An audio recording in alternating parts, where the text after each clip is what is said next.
शिक्षा तरंग YouTube channel पर आपका हार्दिक स्वागत और अभिनंदन। आज हम 12 मई 2018 का जो पीटीईटी का पेपर हुआ था उसमें जो मानसिक योग्यता मेंटल एबिलिटी के प्रश्न आए थे उनको हल करेंगे। ये मानसिक योग्यता, तो सबसे पहले पहला प्रश्न है, शुरू कर लेते हैं कि वैकल्पिक आरेखों में से 3 वर्गों में, एक तो कबूतर, पक्षी और कुत्ते के बीच संबंध। तो पहले तो जो दे रखे हैं उसमें आपस में संबंध देखो। कबूतर तो बोलोगे कबूतर और पक्षी में कोई संबंध होता है क्या? तो बोलोगे हाँ, कबूतर हैं वो सारे क्या होते हैं, पक्षी। तो कबूतर किस में आ जाएंगे, पक्षियों के अंदर।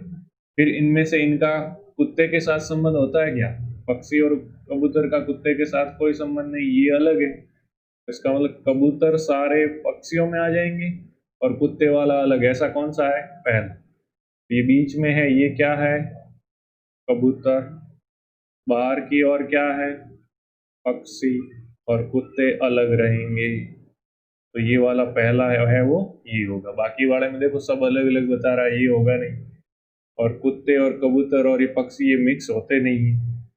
और ऐसा भी नहीं होगा कि सारे कबूतर पक्षी और सारे पक्षी कुत्ते, ऐसे तो होता नहीं है। इसलिए पहला ऑप्शन सही। फिर दूसरा प्रश्न है, उसमें क्या कह रहा है कि यदि गुणा का अर्थ क्या है? जोड़ना। भाग का अर्थ क्या है? घटाना। और प्लस का अर्थ है गुणा और माइनस का अर्थ है भाग। तो नीचे दे रखा है इसका मान क्या होगा। तो इसमें देखो गुणा का अर्थ जोड़ना यानी अलग अलग है, तो जो जो निशान है उनको अलग अलग लिख दो। जैसे मैं संख्याएं लिख देता हूं, चलो। पहली क्या है? 20, तो 20 लिख दिया यहाँ पे। फिर क्या है? देखो गुणा का निशान है और यहाँ पे देखो गुणा का अर्थ क्या है, तो बोलोगे गुणा का अर्थ जोड़ना है, मतलब गुणा का अर्थ प्लस है। इस गुणे की जगह मैं क्या लिखूंगा? गुणा नहीं लिख करके प्लस लिखूंगा। फिर क्या है? 8, ये 8 लिख दिया। फिर भाग है, तो भाग का अर्थ कुछ और दे रखा था, भाग का अर्थ क्या है? घटाना यानी माइनस है, तो भाग की जगह मैं लिख दूंगा माइनस। फिर क्या है? 8 है। फिर क्या है? माइनस, माइनस का अर्थ क्या है? भाजक यानी भाग, तो माइनस की जगह क्या लिख दूंगा? भाग। फिर क्या है? 4, तो 4 लिख दिया। फिर क्या है? प्लस, प्लस का अर्थ क्या है? तो प्लस का अर्थ आप बोलोगे क्या है? गुणा, तो प्लस की जगह मैं गुणा लिख दूंगा। और फिर है 2। अब इसको सॉल्व करना है। साधारण गणित की क्रिया, देखो एक फॉर्मूला होता है बोर्ड मास। इसका मतलब क्या? ब्रैकेट ऑफ, सबसे पहले ब्रैकेट खोलेंगे, फिर ऑफ या ऑर्डर है तो, और फिर डिवीजन यानी भाग, फिर गुणा मल्टीप्लिकेशन, फिर एडिशन जोड़, और फिर सब्सट्रैक्शन। तो सबसे पहले देखो ब्रैकेट तो है नहीं, तो सबसे पहले भाग वाली क्रिया करेंगे। तो भाग किस में है? ये, तो ये सबसे पहले दे देंगे। तो 20 + 8 को तो ऐसे का ऐसे रहने दो, माइनस, और इस भाग को यानी 8 में किसका भाग देना है? 4 का, तो कितनी बार गया? 2, लिख दिया। फिर क्या है? गुणा, तो भाग दे दिया। भाग के बाद सबसे पहले भाग, भाग के बाद करना होता है गुणा। गणित में ये फिक्स रूल है, पहले भाग फिर गुणा होता है। अब गुणा करना है, तो अब गुणा किन का है? इनका, तो गुणा कर लो, बाकी को ऐसे का ऐसे रहने दो। तो 2 और 2 का गुणा क्या हो जाएगा? 4।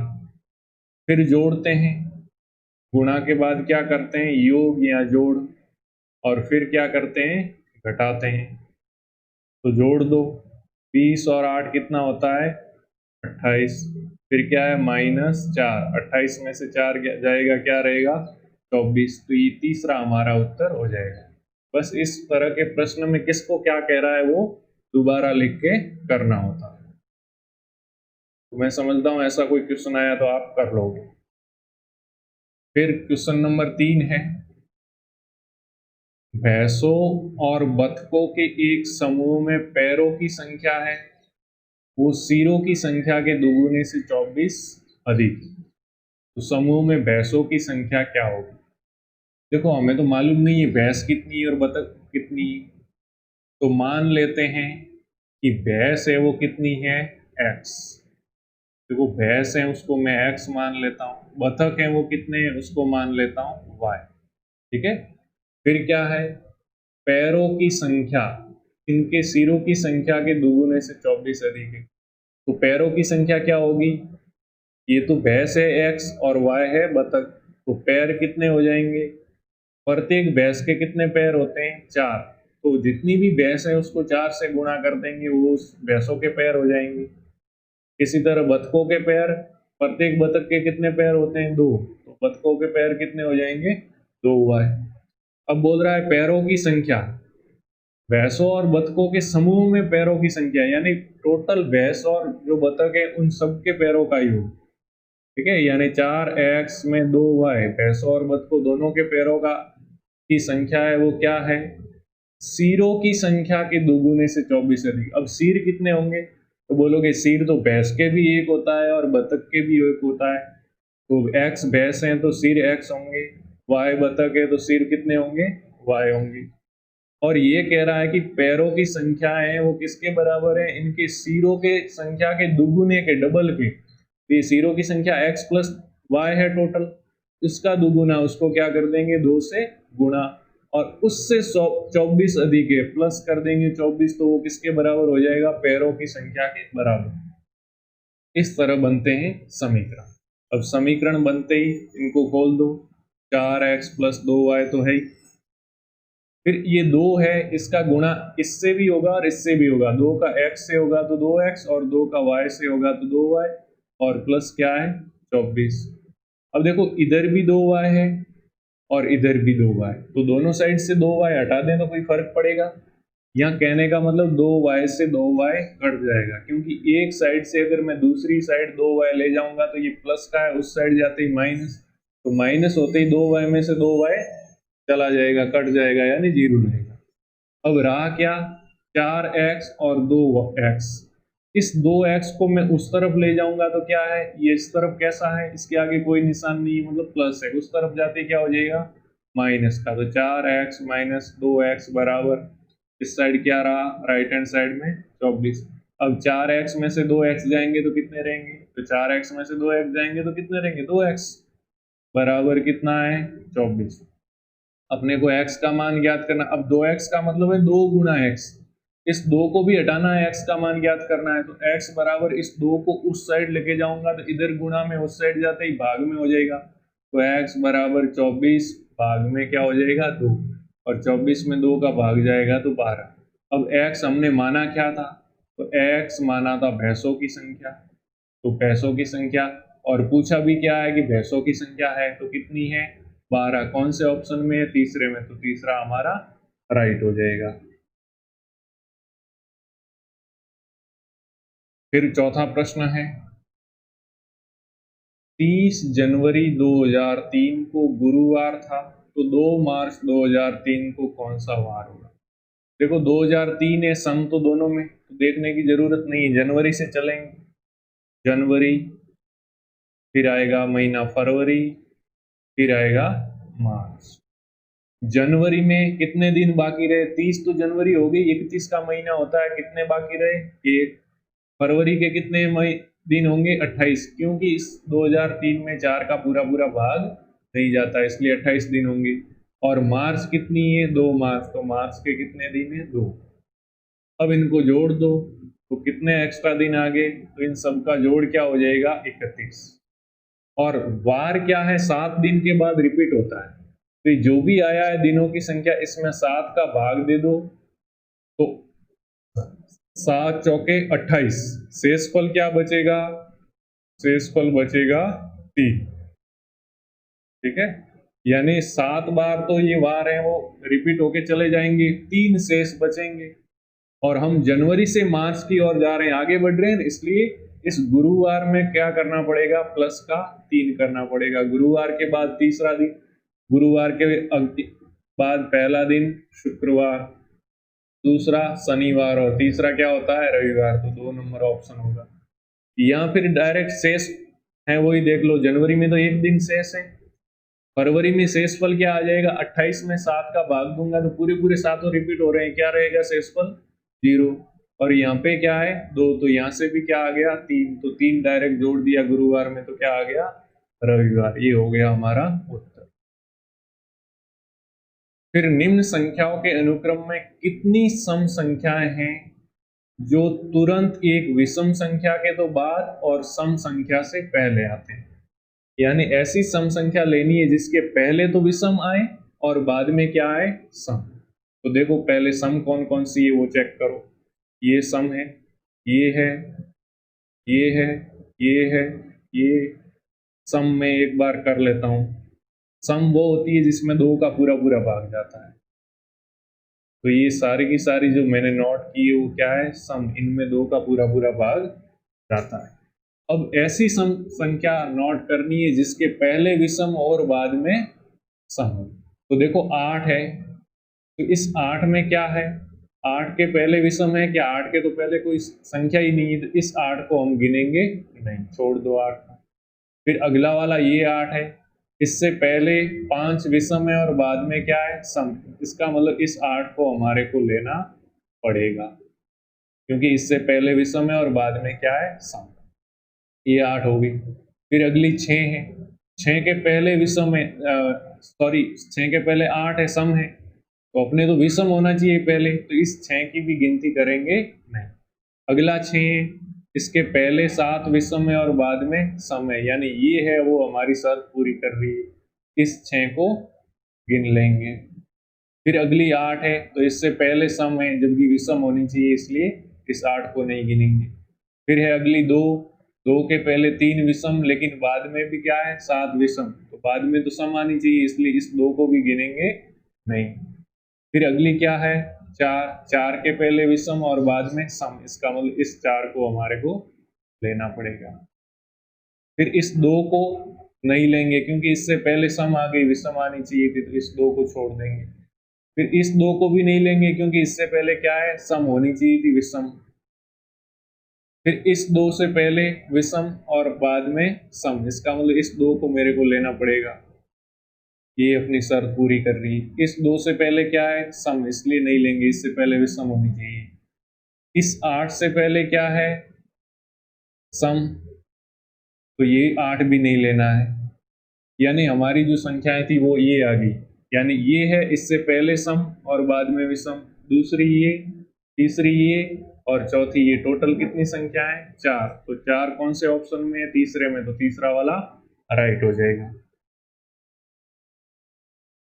अब देखो रसिक 20 मीटर उत्तर की ओर चला, तो यहाँ पे दिशा वाली बात है, दिशा वाले में ध्यान रखना क्या करते हैं हम, इस तरह मैं बना देता हूं। यहाँ पे कागज में ऊपर की ओर है उसको हम उत्तर दिशा मानते हैं नॉर्थ, नीचे की ओर हम दक्षिण दिशा मानते हैं साउथ, और दाईं तरफ राइट हैंड साइड में पूर्व दिशा मानते हैं ईस्ट, और बाईं तरफ पश्चिम दिशा मानते हैं वेस्ट। ठीक है, तो ये कह रहा है कि जो रसिक है, जैसे मान लो ये रसिक यहाँ था, 20 मीटर उत्तर की ओर चला, तो 20 मीटर उत्तर की ओर चलने दो, ये उत्तर की ओर यानी ऊपर की ओर चला, ये 20 मीटर चला। फिर दाईं ओर मुड़ा, दाईं ओर कहने का मतलब ऊपर की ओर जा रहा है तो मुंह क्या होगा उत्तर की ओर होगा, तो दाईं ओर कौन सी साइड होगी, यानी इसके ये साइड होगी वो क्या होगी दाईं ओर होगी। ठीक है, तो फिर क्या है दाईं ओर मुड़ा, और हमेशा ध्यान रखना इस तरह के मामलों में दाईं ओर बात करें, दाईं ओर यानी राइट हैंड साइड, तो हमेशा घड़ी की दिशा में आप घूम जाओ 90 डिग्री। तो घड़ी की सुई इस तरफ होगी तो कैसे घूमेगी, इस तरफ घूमेगी। तो दाईं ओर मुड़कर 30 मीटर चला, यानी अब कितना चला दाईं ओर मुड़ करके 30 मीटर, ये दाईं ओर मुड़ करके ये 30 मीटर पूरा कर लिया ऐसे। फिर दाईं ओर यानी फिर घड़ी की दिशा में, तो घड़ी तो ऐसे घूमती है ना ऐसे, ठीक है, तो यानी इस साइड मुड़ेगा, और मुड़ करके अब के कितना चला 35। तो ध्यान दो यहाँ तक तो हो गया 20 और 15 आगे और जाएगा क्योंकि इसकी सीध में था, इसकी सीध में 20 और 15, तो ये टोटल अब कितना हो गया 35 हो गया। फिर क्या है, फिर वो बाईं ओर यानी लेफ्ट साइड मुड़ा, तो बाईं ओर मुड़ता है वो घड़ी की सुई की उल्टी दिशा में इस साइड, यहाँ है तो इस साइड चलेगा, और बाईं ओर मुड़ करके 15 मीटर चला है, तो बाईं ओर मुड़ करके ये 15 मीटर चला दिया हमने बाईं ओर, ठीक है।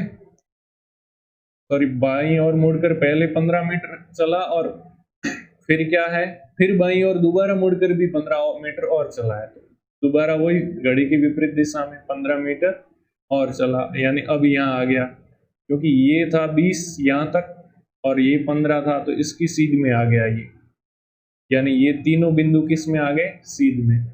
अब वो अपने प्रारंभिक स्थान से किस दिशा में और कितनी दूरी पर है, जहां से पूछ रहा है प्रारंभिक स्थान से, तो वहां पे प्लस का निशान बना दो ऐसे। अब देखो डायरेक्शन बन जाएगी, ये कौन सी होती है, पूर्व, तो प्रारंभिक दिशा से ये किस दिशा में है, बोले पूर्व, तो जहां पश्चिम वाली दोनों ऑप्शन गलत। और कितना है वो देखना है, तो देखो ये ऊपर वाला कितना था, ये कितना था, यहाँ से यहाँ तक ये 30 था, तो ये भी कितना होगा, यहाँ से यहाँ तक ये भी कितना होगा, 30। और ये कितना है, 15 है, तो ये भी कितना होगा, यहाँ से यहाँ तक 15, तो 15 ये और 30 ये कितना हो जाएगा टोटल, पूर्व की ओर 45 मीटर, यानी ऑप्शन नंबर जो 4 है वो हमारा क्या हो जाएगा, राइट आंसर हो जाएगा।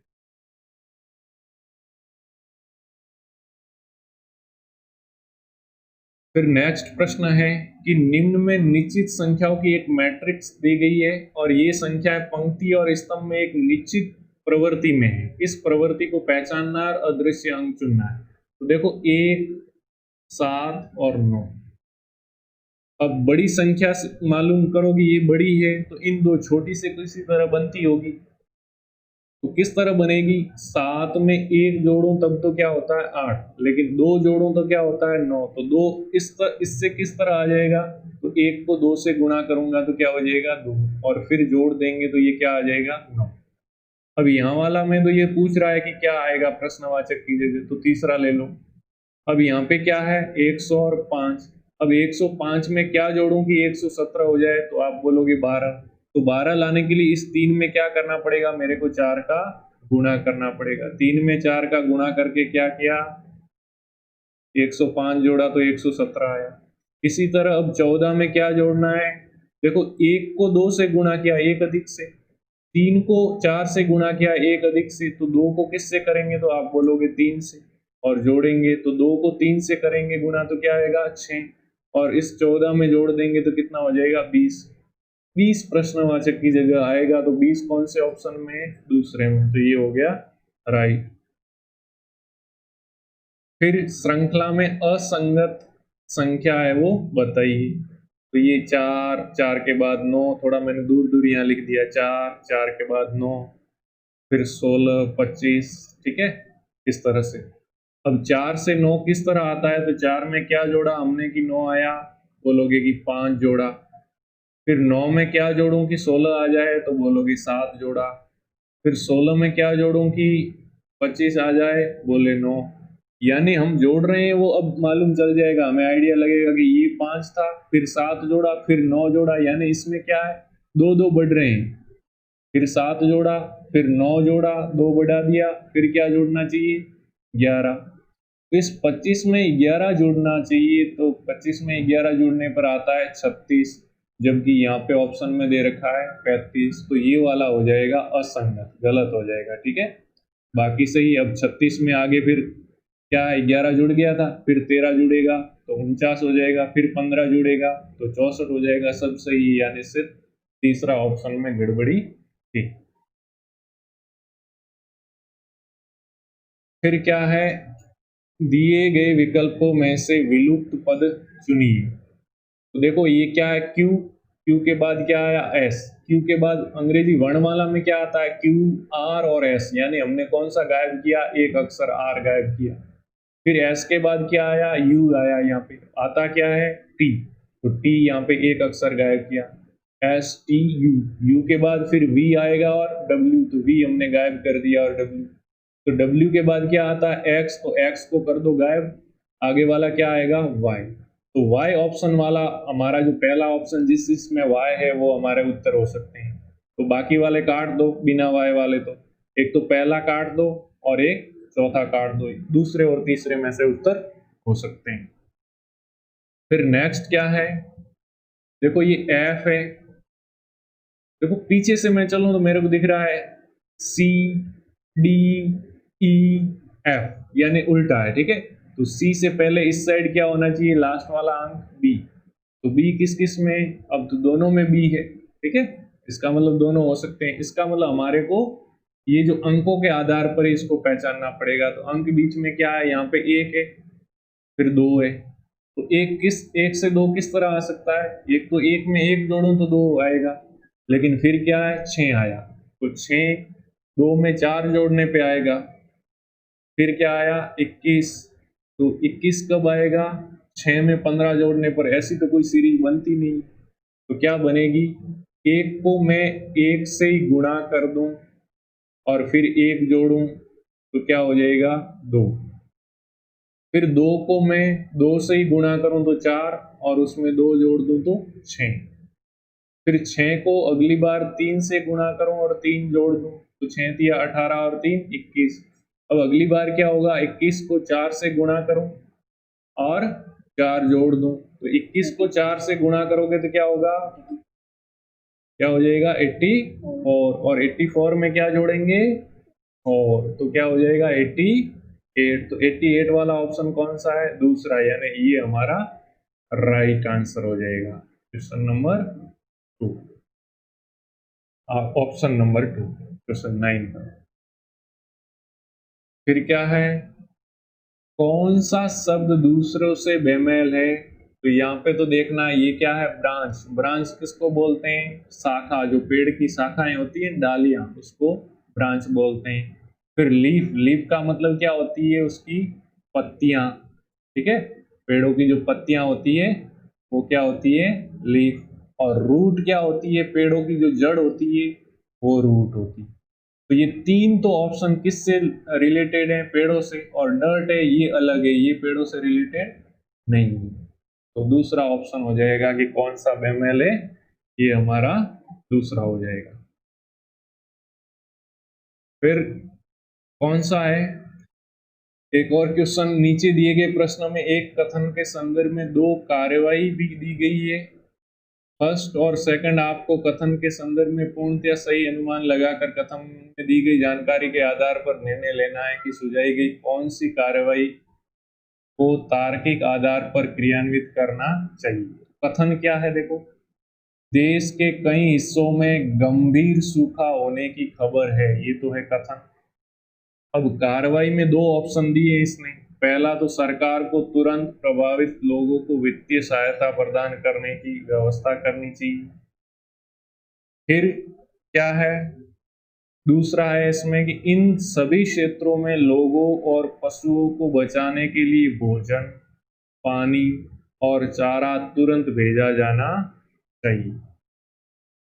तो जब सूखा पड़ता है तो क्या क्या कार्रवाई का विकल्प हो सकता है, एक तो है पहला, यानी सिर्फ क्या हो, वित्तीय सहायता। तो सिर्फ वित्तीय सहायता देना मेरे ख्याल से अच्छी बात नहीं, कि सिर्फ वित्तीय सहायता। तो जहाँ पे सूखा पड़ता है उसको लिए भोजन चाहिए, पशुओं के लिए चारा वगैरह चाहिए, तो ऑप्शन 2 सबसे बेस्ट लग रहा है, ठीक है। तो केवल 2 का पालन हो। फिर क्या है, या तो 1 या 2, यानी या तो वित्तीय सहायता दें या भोजन पानी दे। और तीसरा क्या है, ना तो 1 और ना ही 2। अगर इसमें दोनों होते तब तो ठीक है, लेकिन इसमें सबसे बेस्ट ऑप्शन कौन सा है, दूसरा। यानी लोगों को क्या तुरंत सहायता की जरूरत होगी, तो लोगों को भोजन की जरूरत होगी पशुओं को बचाने के लिए। अगर चारा है तो भोजन, पानी और चारा तुरंत भेजा जाना चाहिए। ये होगा, ये अपने को कार्रवाई क्या है उसके आधार पे, कथन के आधार पे कार्रवाई क्या सबसे उपयुक्त हो सकती है उसके आधार पर उत्तर देना होता है। फिर क्वेश्चन नंबर 12 है कि यदि 382 को 238 लिखा जाता है, ठीक है, यानी जो पीछे वाला 2 है हमारे क्या आ रहा है आगे, इस 38 के आगे हम लगा रहे हैं, पीछे वाले 2 को आगे लगा देंगे तो क्या हो जाएगा 238, ठीक है। तो 2 को हमने क्या ले आए आगे और बाकी का 38 ऐसे कैसे रख दिया। फिर 473 में 73 को ऐसे कैसे, जो 47 दोनों अंक है ऐसे कैसे, और इस 3 है उसको आगे ले आएंगे इससे, तो 347 हो जाएगा।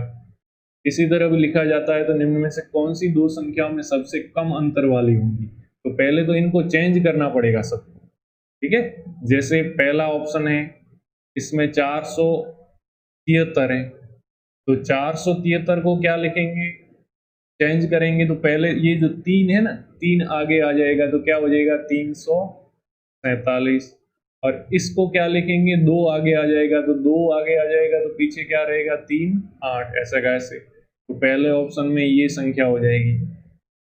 दूसरे ऑप्शन में ये 9 आगे आ जाएगा इसका, तो 9 आगे आता ही पीछे रहेगा 62, और इसमें ऑप्शन में 8 आगे आ जाएगा तो 8 आगे आते ही 72, इस तरह रहेगा।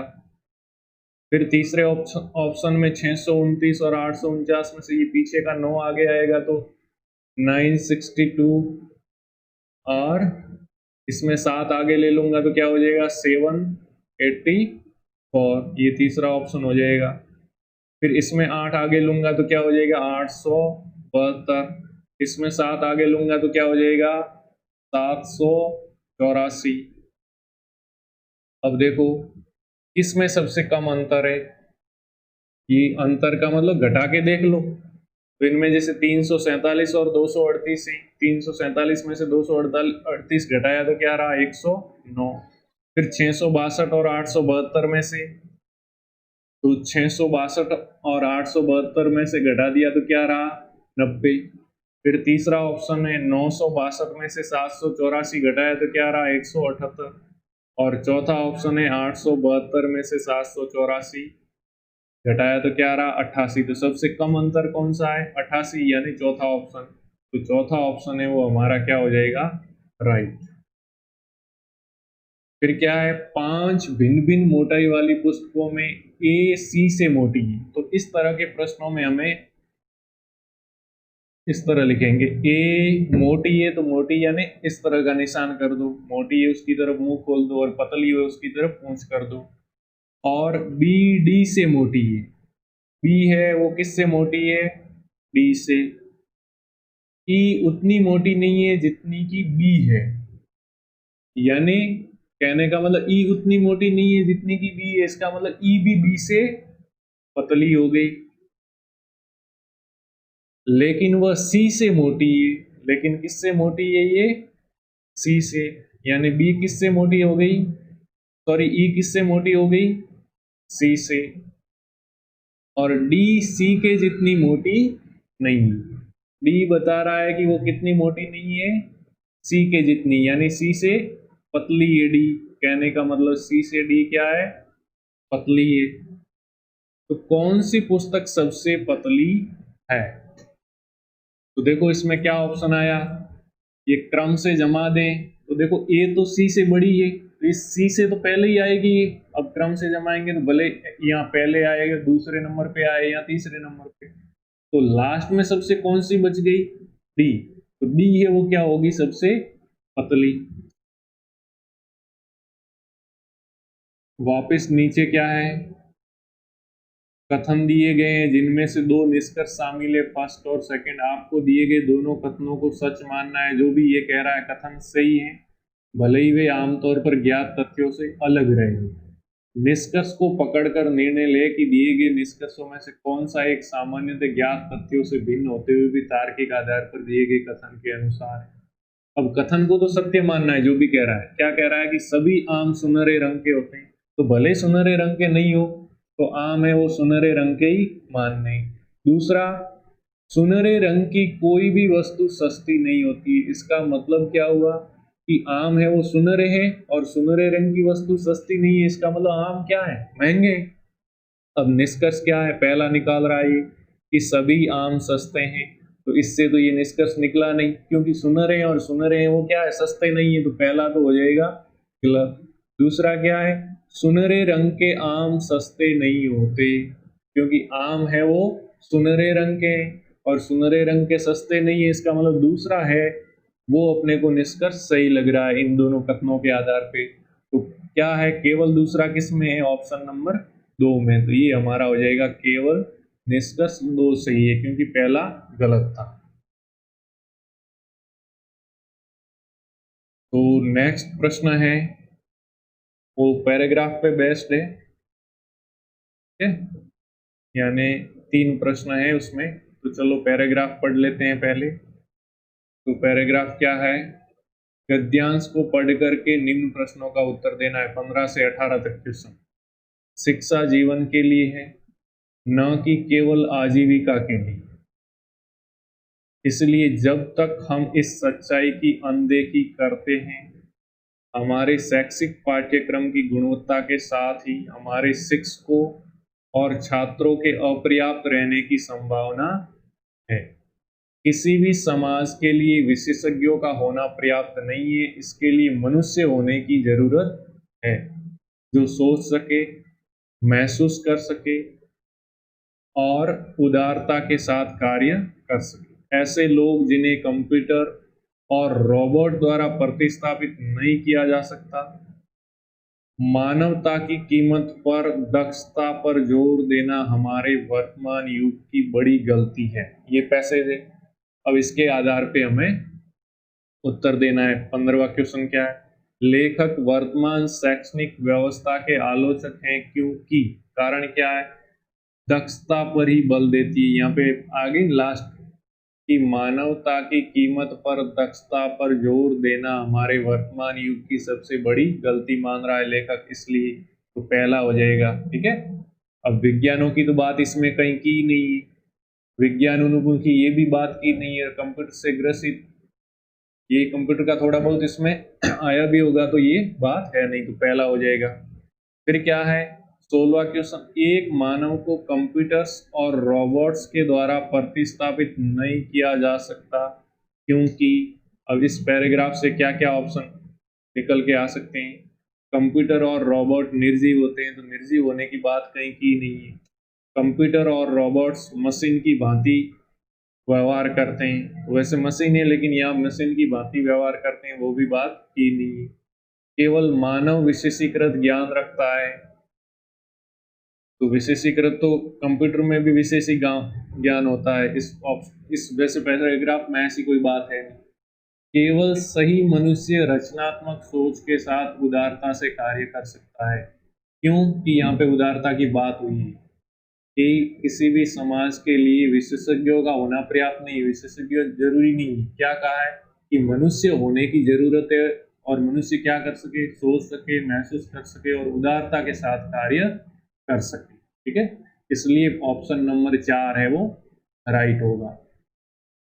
फिर 17 है, जब लेखक यह कहता है कि शिक्षा जीवन के लिए है न कि आजीविका के लिए, तो उसका अर्थ है शिक्षा जीवन में उपयोगी है। शिक्षा का प्राथमिक उद्देश्य लोगों को मानवता की सीख देना है। शिक्षा जीवन जीने के लिए उपयोगी है। शिक्षा किसी को भी समृद्ध बना सकती है। तो शिक्षा जीवन के लिए है, न कि आजीविका के लिए।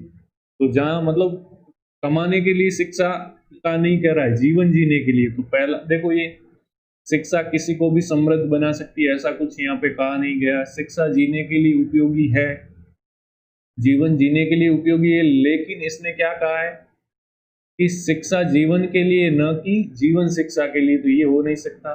शिक्षा का प्राथमिक उद्देश्य लोगों को मानवता की सीख देना, ऐसा इस उद्देश्य बताया नहीं। इसका मतलब यही है कि नहीं, यही तो बताया है, शिक्षा का प्राथमिक उद्देश्य लोगों को मानवता की सीख देना है, बताया जी। देखो आगे क्या लिखा है इसमें कि किसी भी समाज के लिए विशेषज्ञ होना पर्याप्त नहीं, इसके लिए मनुष्य होने की जरूरत है। तो मानवता की सीख बताइए, इसलिए तो ठीक है। तो दूसरा ऑप्शन हो जाएगा, शिक्षा का प्राथमिक उद्देश्य लोगों को मानवता की सीख देना है। फिर 18वां है कि लेखक कहता है कि समाज के लिए विशेषज्ञों का होना ही पर्याप्त नहीं है क्योंकि विशेषज्ञ अहमवादी होते हैं। तो ऐसा तो अहमवादी तो कहीं कहा नहीं गया है। विशेषज्ञ समग्र दृष्टि नहीं रखते क्योंकि वे विशिष्ट होते हैं। देखो इसमें विशिष्टता की बात की गई थी, उसमें देखेंगे हम। तो देखो क्या है, विशिष्ट यानी विशेषज्ञों का होना पर्याप्त नहीं है, इसने ऐसी बात कहा था। ठीक है, तो क्या है, ये कह रहा है कि विशेषज्ञ समग्र दृष्टि नहीं रखते हैं क्योंकि वे विशिष्ट होते हैं। इसलिए समाज के लिए विशेषज्ञ होना जरूरी नहीं। तीसरा ऑप्शन, शिक्षित लोगों को दक्षता के साथ ही समाज की जरूरतों के प्रति सहानुभूति और संवेदनशीलता रखनी चाहिए। और चौथा है, विशेषज्ञ अति विलक्षण लोग होते हैं। तो ऐसा विशेषज्ञों की ज्यादा जोर इसने दिया नहीं, समग्र दृष्टि नहीं रखते हैं, इसलिए विशेषज्ञों की ये आलोचना करता है। ठीक है, तो 2 नंबर ऑप्शन हो जाएगा इसमें। तो आज के लिए बस इतना ही। जय हिंद, जय भारत। इससे आगे वाले प्रश्न है अगले वीडियो में हल करेंगे। धन्यवाद।